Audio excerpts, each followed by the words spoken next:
Hey, aloha gang, Dr. Russ Rosen here, and I have two special guests, and that would be Eric Glymph and Joe Elias. Welcome aboard, guys. Morning. Morning. Good to see All you. right, so many of you know that Joe is my marketing and web guru, and we were talking yesterday about the confusion going on right now about the SBA loans and programs and the PPP programs, and he was saying that his financial strategist or fractional CFO, which I've not heard that term before, but I like it, a fractional CFO, walked him through it and made it really simple. My wife, Kat, was on a call for over 2 hours, and at the end of it, she said, you know, I'm just not sure whether or not my second toe has to be longer than my first toe on my left foot or my right foot as to whether or not I can apply for this program, and certainly whether I'm standing on my right foot facing the east or the west. So Joe assured me that Eric made this very simple and very, very easy for us. And obviously, there's a lot of challenges that we're having right now in a lot of offices. Eric, we're so glad to have you here. Thank you so much. And we look forward to making it simple for us. Yeah, great. Well, thanks. Thanks for having me. Great to be able to be on this with you guys. I know that a lot of businesses, every business has been impacted by this in some way, some more than others. You know, what I want to do is spend a few minutes just kind of talking about what the federal programs are out there.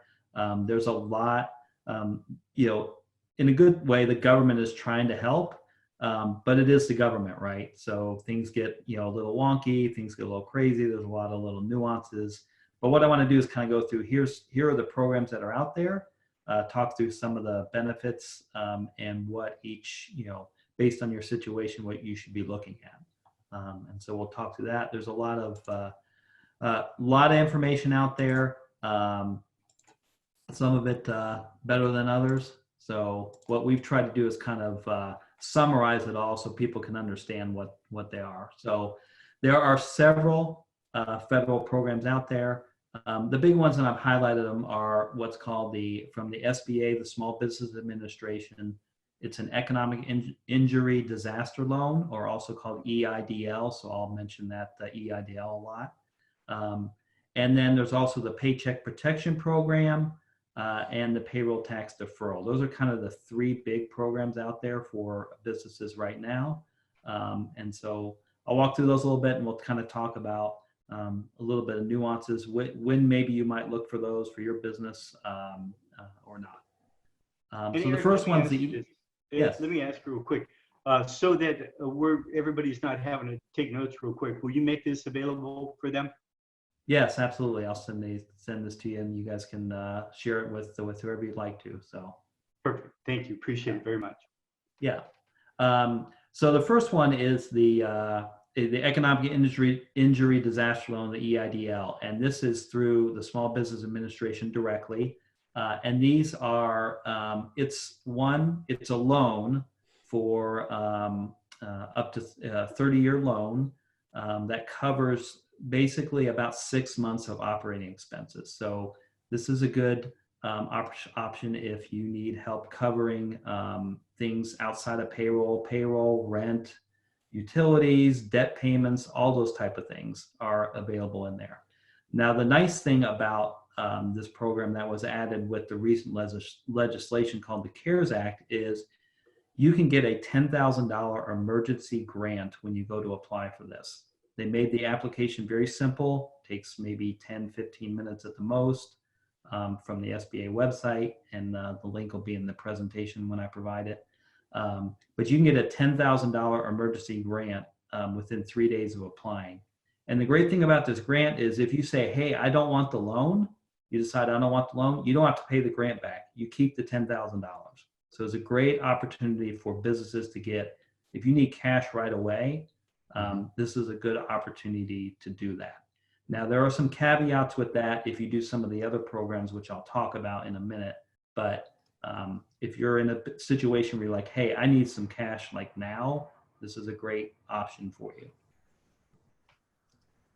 And does that also cover things like it's payroll for myself as an employee, it's the benefits package that I have to pay, the health insurance that I have to pay, all of that? Yeah. Yeah, the disaster loan actually covers all those payroll expenses, and it also covers pretty much any of your operating expenses as well: rent, utilities, debt payments, all that type of stuff. And the great Insurance, thing about, sorry, go ahead. the insurance, health insurance for our Health insurance, yeah, all that type of stuff, yeah. great. And the great thing about both these, many of these programs, is they've expanded them to include sole proprietors, single member LLCs. So you don't have to be a company, a corporation. You can actually take advantage of these if you're just, an independent contractor type person as well. Oh, interesting. Self-employed as well. So you can take advantage of these. And you can be an S corp also. Yep, S corps. Yep, nonprofits. Most nonprofits for the economic injury disaster loan. Most private nonprofits will qualify. So churches, private financial or private education institutions would qualify as well. So that's the disaster loan. So you get the emergency grant, and then within about 30 to 45 days, you'll get a loan document. And if you decide you want to take that loan, it's a 30-year loan at 3.75% interest, fixed rate, and you don't have to start making payments on it for 6 months. And that's going to be $10,000 a month for 6 months that you'd be taking that loan out for? No, you get the grant amount. The $10,000, that's just a one-time grant. And then say they calculate that your 6 months operating expenses is $100,000. You would say, okay, I want to do that. They've already given you $10,000. You get a $90,000 loan. That's a 30-year loan at 3.75% interest. Perfect. Thank you. Yeah. So that's one good option. The next option is the Paycheck Protection Program. So the intent of this is to help businesses keep their workforce employed. So the goal is to say, we don't want you laying off employees. We'd like you to keep them working. So the Paycheck Protection Program provides a short-term coverage to pay payroll-related expenses, which it does include benefits, insurance, those type of things. Also to pay rent and utilities. So how this program works is it looks at your payroll costs and rent and utilities for the last 12 months, takes an average of those. So for example, say you had, $200,000 in, payroll and rent and all those things. You divide that by 12. Off the top of my head, I can't remember what that is, but let's just say, for example, your average monthly payroll, rent, utilities is $20,000. They will give you a loan for 2.5 times that amount. So $20,000 times 2.5 is $50,000. So you get a loan for $50,000, and you're going to use that over the next 8 weeks to pay for all your payroll costs, which include payroll, benefits, wages, even cash tips for people who have tips, health benefits, rent, utilities. So if you use that loan they give you for the next 8 weeks after you get the loan and use it for those things, and you maintain your number of employees, you don't reduce your employees, they forgive that loan. They'll forgive the loan. You don't have to pay it back. Hit me one more time with that. Why did they forgive it? Because I did not end up letting go of staff? Yeah. So the key here is that you've got to maintain the number of employees and the level of payroll that you had from the previous quarter. So it looks at Q1, quarter one, and says, as long as you're using this loan to pay for basically payroll, rent, utilities, and you don't reduce your head count or your payroll doesn't drop greater than 25%, then they will forgive that loan. They'll just say, okay, you don't have to pay it back. If you don't get full loan forgiveness, then it is a 2-year loan at 0.5% interest. It's a 2-year fixed loan at 0.5% interest. And so is this one or the other? You either do EIDL or you do PPP? Yeah, so good question. So you can do both. The caveat is if you get the $10,000 grant, the $10,000 grant that we talked about on the first one, you won't get full loan forgiveness on the Paycheck Protection Program. So any loan you get from the Paycheck Protection Program, so say you get a $20,000 loan from the Paycheck Protection Program and you use it the right way and you expect to get 100% forgiveness, but you got a $10,000 grant, they're going to reduce your forgiveness by that $10,000. So basically they're saying you can't double dip. You can't get double free money, right? They're just saying you get one, So, but in short, yes, you can do both, but just with that caveat that if you get that $10,000 grant, know that you're going to have at least a $10,000 2-year 0.5% interest loan if you do the Paycheck Protection Program. Perfect. Thank you. Clear as mud, right? No, it's good. That's good. It's that easy. Yeah. I know that it's the left foot with the Morton's toe, so I'm good. Right. Yeah. Right. So that's so those are the two main programs. Now there's another program called the payroll tax deferral. Now this one, if you do the Paycheck Protection Program, you can't do the payroll tax deferral. You have to pick one or the other. So you can do the disaster loan and the Paycheck Protection Program, or the disaster loan and the payroll tax deferral, but you can't do all three of those.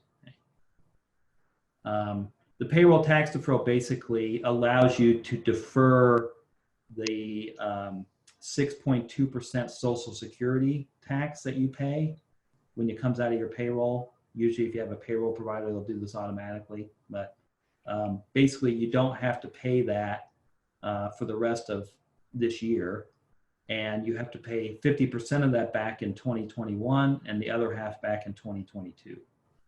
So basically they're deferring, they're not it's not going away, it's just allowing you to not pay it this year and then split it up and pay it over the next 2 years. So would a use case for the payroll tax deferral over the Paycheck Protection Program be someone who didn't see this coming and they laid off a bunch of folks so they wouldn't qualify for that forgiveness, and so that the Social Security tax deferral would be more advantageous for them? How would you recommend that someone weighing those two options? That's correct. If you've already laid off people. Now the Paycheck Protection Program, going back to that, if you rehire those people, then you can still get that loan forgiveness. But if you've laid off somebody and you're like, I'm not going to be able to rehire them, then you might look at the payroll tax deferral. But if you laid them off and go, oh, if I get this Paycheck Protection Program, that allows me to rehire them, then that's what the government wants you to do. They want you to hire your people. They want you to maintain that. So they're giving you incentives to do that. Gotcha.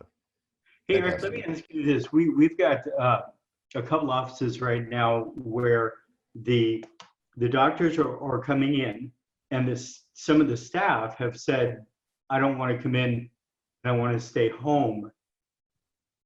Is it, if I let these go, but I hire somebody else in their place because I need someone in my office, would that still work, or does it have to be the same human? No, from reading the bill, there's nothing that states it has to be the same number of people, or the same people. It has to be the same number of people. So there's no requirement that says it's got to be the same people. It's just got to be the same number of head count.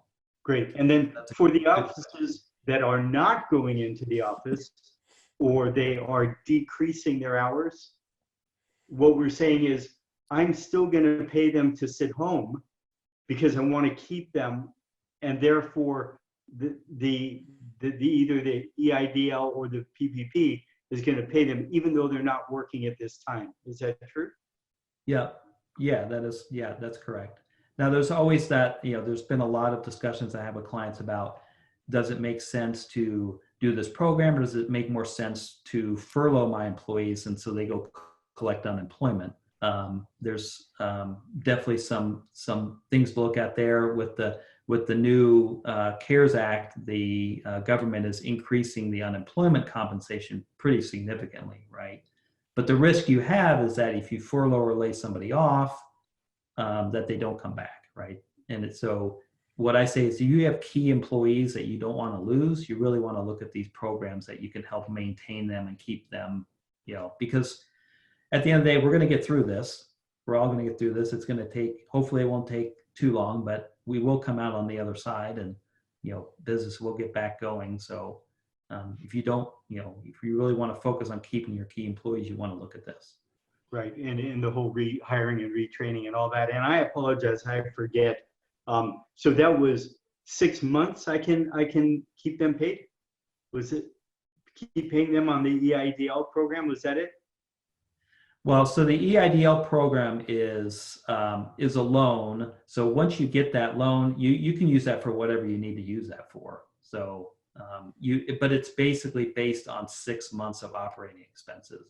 Right, It looks at your operating expenses from last year, so those may be a little bit lower now. So you may last you 8 months, or Okay, and so I can get that one, and I can get the PPP, and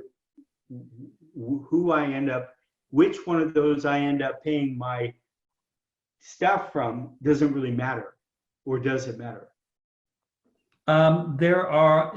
There are a few little nuances. It generally doesn't matter. There's a few little nuances in there that probably we don't have time to go into now, but Okay. you can't, if you get the $10,000 grant, you can't use that for payroll in the same period that you use paycheck protection. So there's a few nuances in there, but generally, you want to make sure you can use that for, you want to use this money to maintain your business. That's the goal.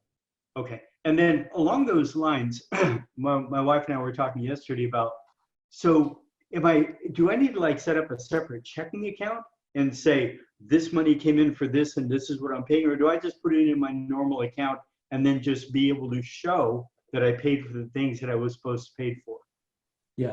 Yeah, so good question. I think that you're going to have records. You're going to have ability to show where this money went, especially if you want to get forgiveness on these loans. So it's not a bad idea to set up a separate account, but if you use an accounting system, maybe QuickBooks or whatever, you can set up separate tracking, maybe a separate class or account in there. But you do need to make sure you have really good records of where this money's going, especially the Paycheck Protection Program, if you want to get loan forgiveness for that. Okay. So, yeah.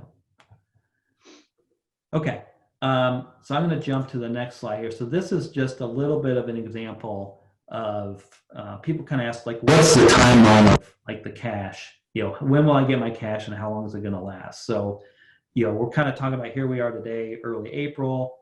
Certainly, you can look at this at different timelines. But if you get your $10,000 grant, you should get that pretty quickly, hopefully within a few days of applying.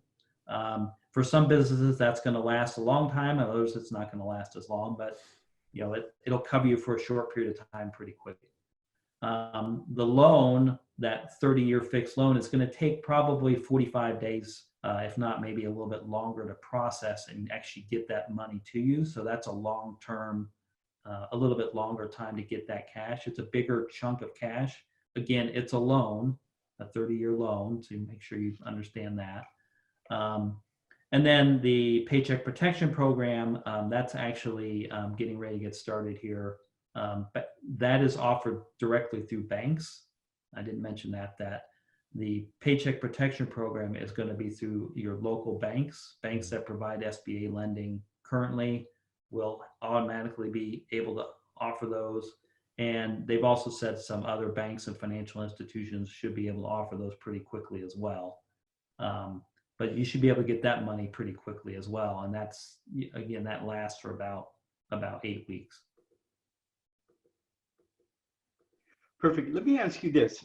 So we've got doctors who pay themselves a minimal amount as an employee, and then they are writing commissions, to themselves personally, and then taking care of that as far as their taxes goes. If they needed to right now, could they increase the amount that they're paying themselves as an employee?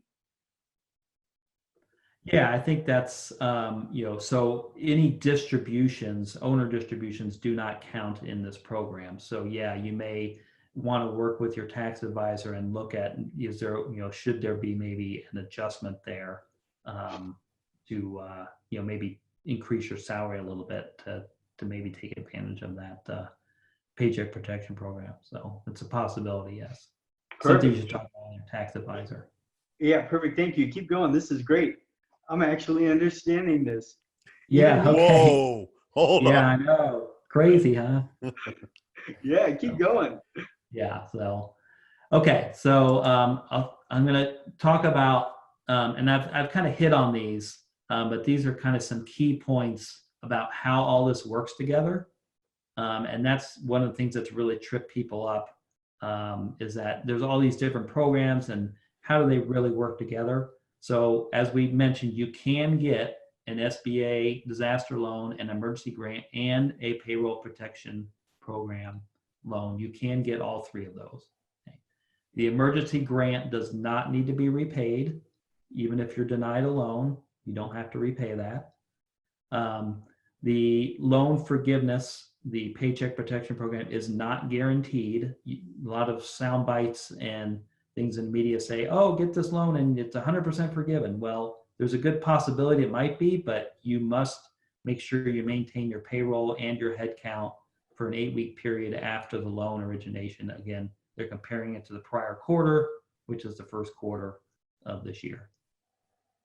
Loan forgiveness is reduced by the grant. So if you get the $10,000 grant and you decide I want to get Paycheck Protection Program, any loan forgiveness will be reduced by that grant. What that means is, hey, I got a $10,000 grant. I don't have to pay that back, but I got Payroll Protection Program. I'm going to have at least a $10,000 loan. Okay, just be clear. And that $10,000 loan is a 2-year loan at 0.5% interest. Payments deferred for 6 months. So basically the beginning of next year, you're going to have a loan payment about $560 for 18 months. Okay. That's one that has been, people haven't really thought about too much, but that one is definitely out there. And we don't want people to think, oh, this is all free money. And then all of a sudden at the end of next year, they got these big loan payments that popping up. And the reason why it's 10,000 would that be figured on if I got $20,000? 10,000 is the loan, and then there's 10,000 I owe on. Is that how we came up with that number? No, the 10,000 is that emergency grant that you got in the first, right? Yeah. Right. That part I get. Yeah. So say you get a paycheck protection loan of $30,000 and you use all of that loan for things that would be forgiven. They're going to forgive all that except for $10,000 of it because you already got the grant. Yeah, got it. Thank you. So again, you can't get the $10,000 forgiven twice. Is what they're saying. Yeah, thank you. On the first one, you said you can get the SBA, the EIDL, and the PPP, all three. But earlier, I thought you said that you can't get the PPP and the payroll tax deferral. So let me back up here. So this one, the economic injury disaster loan, that includes the loan and the grant. So the 10,000, that's all under that one program. Yes. Right. So that when I kind of said those three things, that's the disaster loan, the grant that goes with that disaster loan, and the Paycheck Protection Program. You can do all those three. You can't do the payroll tax deferral, which is the third one down in yellow. You can't do that as well as the Paycheck Protection Program. And the paycheck. Okay, got it. Yeah. Thank you. Yeah. So, no, good question. Okay. The fourth bullet point or fifth bullet point, you must provide detailed records. So as we talked about earlier, make sure that you are tracking all the information that you need. Payroll registers, rent, utility bills. The bank that you work with will tell you what they need. That's still being worked out by the banks, but you just know that you need to track that stuff. And maybe setting up a separate bank account, setting up a different way to track it through your accounting software is going to be very important, because if you don't do it right, you're not going to get the money back. And we have several home offices where, so half of the home is the office, and, you know, or whatever percentage, will we be able to write off that percentage of the mortgage? So good question. Not entirely clear on that. We're waiting for some, conversation or some rulings on that. But we do believe that really they're looking at payments for rent and those things that are underneath a business entity. So we're still waiting for clarification on that for, like, if you're a sole proprietor type person. Okay, perfect. Thank you. And will you do me a favor, and when you know that, would you flip me an email so I could then send it to everybody who downloads this? Yeah, yeah, absolutely. I'll let you know. So That'd be great. Okay. Thank you. As we mentioned, the next to last bullet, if you use the Paycheck Protection Program loan and take advantage of the loan forgiveness, you are not eligible for the payroll tax deferral. Got it. So that's what you mentioned earlier. And the payroll tax deferral program was effective March 27th. As of where we are right now, which is early April, most payroll companies haven't implemented this yet because they are waiting for guidance from the IRS. But the ones I've talked to have said they'll fix it retroactively, and they'll go back if you decide to take advantage of this. Great. So yeah, that was a lot. That's kind of the main ones. Just a real quick, there are a couple other things coming down the pike. That I'll mention is around business tax relief. So there are several options in the CARES Act that allow for, if you had a loss in your business and you had profit in previous years, you can carry that back and maybe refile your tax return and get some tax money back that way. They're changing some of the depreciation rules on stuff that you can maybe take some more depreciation in current year. So there's other business tax items that are coming out that are going to take probably a while before you really can see that cash. But those are going to be out there, and work with your tax advisor on that. What we focused on today was really those things that, how can I get cash in the short term? How can I get cash in the next week or two, and also maybe in the next month or two? That's really what we're focusing on. Some of these other things on here are a little bit more long term. Congress is also talking about maybe a next round of stimulus. The other thing I'll also say is, if you need some help, talk to your state and local governments, because there's a lot of activities being done at the state level and the local level to help small businesses as well. Obviously, I'm in Virginia, so I know what's going on here. But check with your local communities as well, because there might be some good opportunities for you as well there. So when you say local communities, what am I Googling? What words am I putting in there? So I would start with, go to your Virginia, or not your Virginia, your state, payroll website, or sorry, your state tax website. Your state government website is a good one. Your Virginia.gov or California.gov, those type of sites are good. Any local chambers. So if you have a local business chamber of commerces are good places. They have been trying to aggregate information on that type of information. And would I assume, if I had a good accountant, that they would know all this stuff too, or is that kind of outside of their realm? Well, if you had a good accountant, then, but so I would say that we all know some, and there's a lot of, the good news is there's a lot of organizations that want to help. And so I would say to reach out as many people as you can. I've been advising clients we're in a situation where sometimes people don't want to go out and say, hey, I need help. But now's the time to say, hey, if you're a business struggling, you say, hey, I need some help, because there are organizations that want to help. and there's funds being put out. We hear about Facebook and Google and all these different things coming out. But I always say start at your local level first. Look at these federal programs, and then go to your state and local level and see what they're offering, and then work with them. Yeah, perfect. And then any other things that you wanted to go over? Yeah, so I think that the main things I talk about with business owners in this situation is one, you need to look at you need to sit down and look at your expenses closely. What is, it's a good time, and many of you have probably already done that, but it's a good time to say, okay, what are the things that I've been spending that are nice to have versus I must have, and really look at ways to eliminate those things that are nice to have right now. Or a lot of companies, you can reach out to them and say, hey, I can't pay right now. What options do you have for me to defer payment, put it on hold for a few months, and different things like that. Most businesses are working with business owners to do those things. So definitely do that.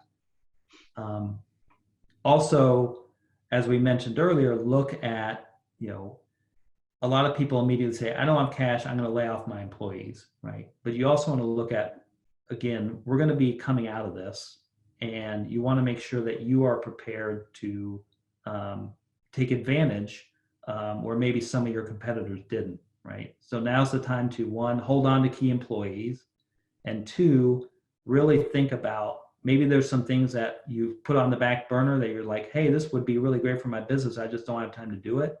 Well, now you might have time to do it. So now's the time to really focus on those things that, maybe you want to look at remarketing or rebranding yourself, or certain technology solutions you haven't put in place. Take some time to put those things in place, so when we're out of this, you'll be ahead of the competition. Yeah, let me double click on that for a sec. So I've been banging this drum. The cream will rise to the top. It isn't a question. We saw it in 01, we saw it in 08. There are going to be chiropractic offices going under. That isn't a question. Don't let it be you. And so the way you don't let it be you is you take advantage of things like this, and right now you prepare. Right now you sharpen your axe, and you're working on your communications, you're working on your marketing, you're training with your team. You're making sure that your entire team, everything that you train on, you have a manual and you have a video on everything that you've been wanting to work on. We had a doc tell us that it took a global pandemic to finally sit down with his team and train the way he wanted to on all of our stuff, right? So this is Groundhog Day. You get to do it over and over. If you've got extra time right now, prepare in advance, because when people start coming back out again, and if you remember in 01 with the trade towers, people were afraid to go out of their house, and people weren't going to get on a plane. Well, it didn't take long until we're back to our normal routine again. People will be back to their normal routine. Prepare in advance. And this kind of stuff that Eric's talking about, get the help that you need. There's no shame in getting the help that you need, but then put the time and energy and prepare to be the cream that rises to the top. Yeah. Russ, you nailed it. That was exactly, you said everything I said in 30 minutes in like 30 seconds. So that's perfect. I said everything you said in 30 seconds in 5 minutes. Yeah. And as far as you go, I'm just interested, because you and I didn't get to talk before, which usually I get to. So how do you help clients? And if there are doctors who either have questions around this, or they're wanting to get your services, what do you do? How do you help guys like me? Yeah, so my company Edge Business Planning, we've been in business for about 7 years, and what we do is we work with business owners to help them really understand their financial information. So what does that mean? A lot of people have an accountant, maybe a tax accountant, or maybe they have a bookkeeper, and they're great, but that's all looking backwards. That's all historical stuff, right? What we do is help you take that information, understand what's going on in your business, and help you look forward in your business. So look for those opportunities for growth, look for those opportunities for profitability, really understand what's going on in your business so you can make good business decisions. And then look at those, maybe key metrics in your business that you should be focusing on every day or week, and, put those in place so that you really understand the goals that you have in place so you can, grow profitably. And that's really what we do, is help businesses look forward That's why I call myself a fractional CFO. So CFO is a chief financial officer. A lot of big companies have a CFO, but small companies don't. They can't afford it. So that's what we do. We help come in and say, we can be your CFO. We can be that person who helps you, guide you forward in business and financial strategy. Yeah, it's such an interesting thing. So many of us, when I talk with people and we're just honest about it, most of us would like to have a fair chunk of money. Yet so many of us have not studied money. We've not really understood finances. We're really good at adjusting people and helping patients and making nutritional recommendations. But when it comes to money, so many of us are clueless. And that's where guys like you can really help out, guys like us. So I appreciate what you're doing. I assume you'll put contact information. You and Joe will figure that out, or if you have any. Yeah, I'll send out my contact information. So yeah, certainly feel free for you or anybody who's listening to you to reach out to me, and with anything around questions around this short-term stimulus program, or if you need help just kind of planning for your business outside of this once we get through this, and happy to help how I can. Yeah, awesome. Anything else that you'd like to cover before we head out? No, I think that's probably enough to digest for today. I think hopefully it was helpful for everybody. I've really tried, my team and I have really tried to distill this down to good information that business owners can make decisions on, and that's really what Edge Business Planning is all about. Understanding information so you can make good decisions on it. Yeah, beautiful. Thank you, man. This is fantastic, and we really appreciate letting us get this document, because you just take a look at my notes. I don't even think that I can read them, but that'll really help us out. So again, Eric, thanks so much. I know Joe had to jump on to another call. For the rest of you listening, please, if you have questions, flip Eric an email or get in contact with him. If you do have specific questions about this, be really clear, I'm the wrong guy. So reach out to him. If you have questions as far as any other aspects of running your business, or the challenges that you're going through right now, we're really here to help. So as always, much love and aloha. Bye, gang. All right, bye. Thank you.